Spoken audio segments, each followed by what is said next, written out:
Welcome aboard Rocket Ship, the platform with the most relevant content for competitive examinations. This is Rocket Ship IAS Lab and continuing with our series on answer writing for general studies papers of civil service main examination. You take up a question that you might come across in GS paper 3. So here goes the question. Price stability and economic growth are inseparable. In light of a desirable moderate inflation regime, discuss the prospects and limitations of inflation targeting in ensuring moderated inflation. As you can see, you could say the central phrase, the central term actually, which appears in this question is moderated inflation. We have to focus on moderated inflation, and in this regard, we have to talk about the prospects and limitations of the phenomenon, the framework of inflation targeting. The question is framed in the usual manner that the first part makes a particular statement. In this case, that price stability and economic growth are inseparable. So you have to touch upon this point too. We are indeed starting with this point that price stability and economic growth are inseparable. That is, inflation has both positive and negative correlations with economic growth. How? A moderate level of inflation signals economic vitality. If, for example, the inflation rate were to be too slow, it would often mean that the people do not trust the economy to be growing in the future. Moreover, a moderate level of inflation signals economic vitality. We have repeated this point. Moreover, an optimum level of money supply that often accompanies moderate inflation promotes financing of consumption and eases business financing and investment. What actually happens, generally it's seen that whenever the inflation rate is moderate, the central bank, in our case the Reserve Bank of India, it also lets the interest rate at a moderate level. It does not, you could say, for example, restricts bank credit, etc. And all of this would mean that the interest rate too is moderate. And a moderate interest rate is often seen to promote consumption as well as investment. But a heightened inflation adversely affects growth and economic stability. It negatively impacts people with fixed and irregular incomes. Again, this point does not need much explanation, that people whose incomes do not rise, whose incomes do not grow at the same level as price rises, would be adversely affected. And what happens? It adversely affects their purchasing power, and that would in turn affect the total consumption demand in the economy.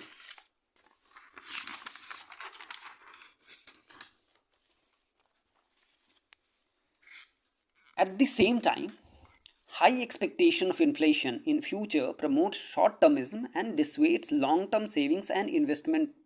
Actually, this is a very dreaded concept in economics, which is called inflation expectation. This concept of high expectation of inflation in future. What happens whenever people expect the inflation rate to be too high, that is, they expect the price rises to be too high in the future, they have this propensity of consuming today because they do understand that their own purchasing power would decrease in the future. Moreover, they cannot budget for the future. For an example, if you have to pay EMI each month, and if the prices were to rise too much, that would mean that you can save proportionately less out of your income, and you cannot afford, for example, future investments, because you won't be able to pay your EMIs in the case of most of the middle class people. And that is how we are saying that it dissuades long-term savings and investments. Moreover, for a major commodity importer like India, high inflation often has its origin abroad in heated prices of commodities. This portends a balance of payment problem for India and flight of capital. Again, what happens if the price of imported commodities is indeed high? What it would mean that India would have to pay more for them, and ultimately this would adversely affect our trade balance and moreover the balance of payment situation for India. And it would also mean that we are supposed to pay more, that is, our capital is flying away. There is a capital flight out of India to the commodity producer. Now, with the objective of moderating inflation, India adopted inflation targeting in the year 2016. The RBI Act was accordingly amended to make inflation targeting a mandate of the central bank. In India, how it operates? It operates by fixing a desirable inflation rate of 4%. This also has a tolerance band of plus minus 2%, that is a low of 2% and a high of 6% that should not be breached. What happens? The inflation targeting framework, the inflation targeting mechanism fixes a band of inflation which should be always adhered to. Actually, it should not be less than 2%, that would be deflationary, and it should not be more than 6%, that would be intolerable for most of the people. The benchmark adopted is consumer price index.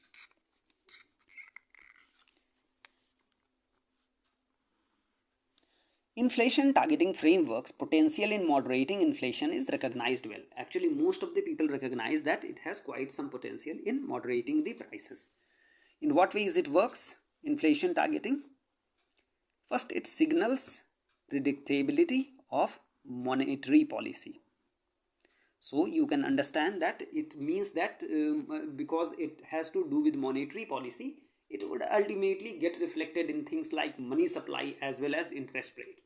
So ultimately we can budget for an example, for our consumption or for our investment needs. Similarly, the major borrowers, for an example corporates, can actually go for investment because they do understand that the interest rate would be in their, you could say, comfort zone even in the future. It won't rise to a level that would be intolerable for them too. Its flexibility balances the twin objectives of growth and price stability. We are essentially talking of the concept of tolerance band that is provided in inflation targeting framework. The entire concept of tolerance band means that we accept a particular rate of inflation, that is somewhere around 4%, 4 to 5%, or slightly less than 3% to be a desirable level. That is the level we are essentially being quite flexible about, that within this range actually, even if the inflation were to go to this range, somewhere around 4 to 5%, we would be ultimately be comfortable, because ultimately this would promote growth as well as price stability too. It allows graded response and gives market actors the time to adapt, because we know that how the central bank, how RBI would react when the inflation rate are approaching. For an example, they are approaching 6%. How RBI would react, we do have some idea about that. In that way, we can plan better.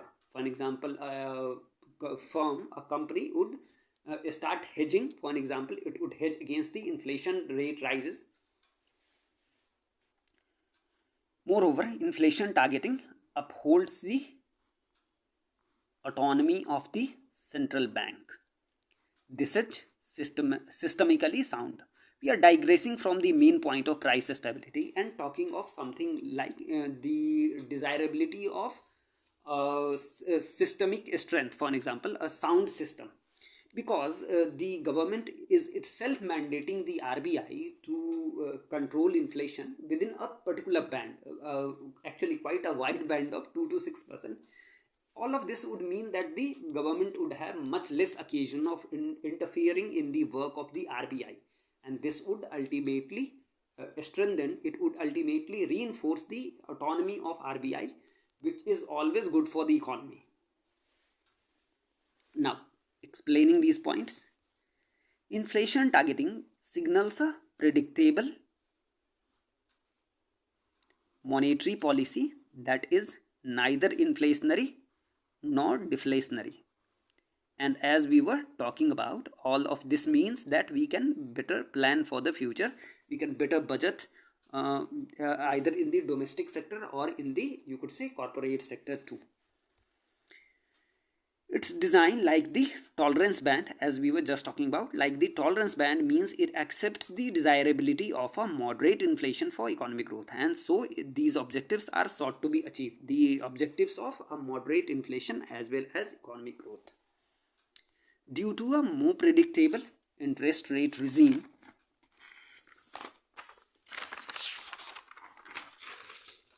market actors like borrowers can adapt to a rate increase far better, because they do understand that the interest rate would be kept within a band, because the inflation rate itself is sought to be kept within a particular band, so they can ultimately anticipate the interest rate to quite some confidence, and this would make them plan better for whatever the purpose they are actually engaging in. As the mandate to RBI is more transparent now, it reinforces autonomy of the central bank. This has long-term benefits like systemic stability. However, despite all the prospects, all the promises of inflation targeting, it's not foolproof. Inflation targeting framework too has some limitations. What are these? First, it deals only with quantitative factors, that is money supply. It ignores the other, you could say, other determinants of inflation. For example, many other things that we would shortly discuss. For example, supply shocks, or the general, you could say, general problems in our economy. For example, entire supply chain inefficiencies, which ultimately reflect in inflation. It's not effective against supply shocks. If there are some sudden supply shocks, for an example, the you could say, for example, if there was a major calamity, a major, you could say, natural calamity, that would ultimately lead to increase in the price of, for example, agricultural commodities. All of these things cannot be dealt with by inflation targeting. It's not effective against cyclical inflation. Actually, cyclical inflation is a problem that is quite pertinent and even particular to India. You would have observed that in the off season, the prices of agricultural commodities, for example, vegetables, actually, mostly vegetables, it rises to a great deal. And on the other hand, in most part of the year, actually, the prices are so low that the farmer himself, he cannot recover his capital invested in farming, actually. Moreover, inflation targeting has no solution for imported inflation. As we were just talking about, major commodity imports which cannot be dealt with by inflation targeting. It has no control over prices of imported commodities.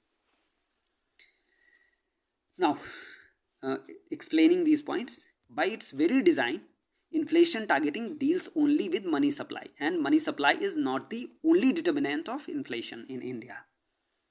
It has no solution for India's perennial problem of cyclical inflation, as seen in food prices. In food prices, the cyclical nature of inflation is evident. That is often the case in India, that in some parts of the year, the food prices would rise to such a level that they would become uncomfortable. The inflation rate would become uncomfortable. On the other hand, in other parts of the year, actually, there would be a, you could say, a scare of deflation in the food prices, in the crop prices, actually, in the agricultural product prices. We must also consider that sometimes it is beyond India's border that has origin of inflation. For an example, crude oil prices. We have no control over the prices of crude oil, or for that matter other commodities we import from outside, and all of this thing have, you could say, major impact on inflation rate in India. But inflation targeting cannot control these factors. The concept of imported inflation. And the conclusion is, empirical evidence supports that IT has been mostly successful. The exception being the year 2020, which was also the year when the coronavirus pandemic hit India's shore. And it was actually the only year when the upper tolerance band of 6% was breached. Else, since the year 2016, we have been able to control inflation within the band of 2 to 6%. So we can ultimately call inflation targeting to be quite successful in moderating prices. This was all for today. We hope to see you again with a new lecture in a few days. As usual, we wish you all the best. Thank you.